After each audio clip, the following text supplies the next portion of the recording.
My name is Brian Wagner, and today I'm here to talk to you a little bit about the 4 phases of a residential structure fire. Just to tell you a little bit about myself, I have been a firefighter for the past 16 years. I've worked for a couple different departments throughout the state of Florida, and then we'll just go into the 4 phases. The first phase is going to be your incipient phase, and then the next phase will be the growth phase. After that, you have the fully involved phase or fully developed phase. Then you have the decay phase. First, we'll start off by talking about the incipient phase. The Journey to Firefighters.com by Josh states that the incipient phase needs 4 things to keep going. It needs oxygen, it needs fuel, it needs a heat source, and it also needs a chemical chain reaction in order to make it burn. If you lose any of these, the fire will go out and it will not sustain, and then it'll just be a smoldering fire.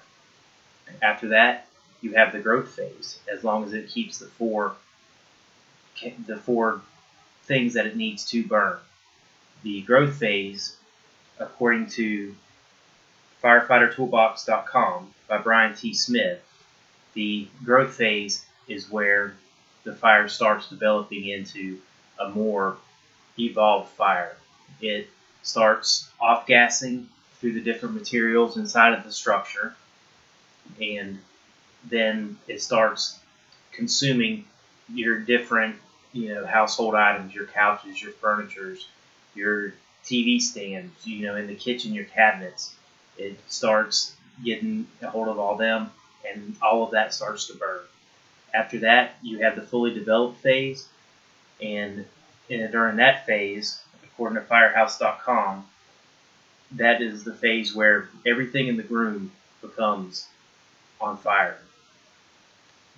It's all burning, and during this phase you have what is known as flashover, which I'll talk about a little bit more towards the end of this presentation. But during the fully developed phase, everything in the room is on fire.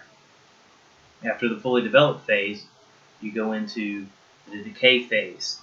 CFBTUS.com by Ed Harden states that the decay phase is the end of the flashover or fully developed phase, and that's when the fire starts calming down.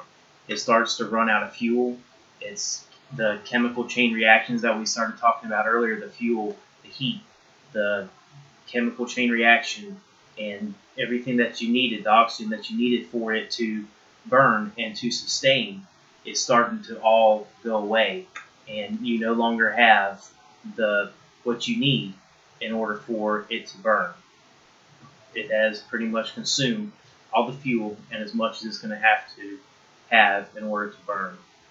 Why the phases of these fires are so important is whenever you show up on scene and you see the house on fire, knowing where the fire's at can help you know what kind of attack you're going to do, whether you're going to go inside of the house and perform an interior attack, or if you're going to stay on the outside of the house and just do an exterior attack and offensive operations. Whenever you pull up and you see the house looks like it's almost fully engulfed in fire, that's when it's going to lead towards the flashover, which is what we talked about earlier a little bit that I said I was going to explain later. The flashover phase is where everything in the room basically suddenly ignites on fire.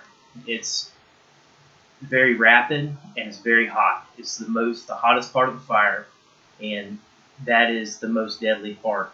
They say that if even a firefighter in full protective equipment, SCBA, the air pack, all of the bunker coat, the bunker pants, everything, wearing all that, if he's 2 to 3 feet inside the door during flashover, he will not make it out.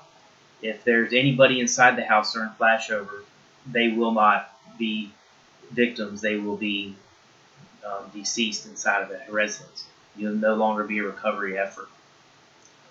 So this is very important to know where the fire is at, what the fire is doing, and how it's developing inside.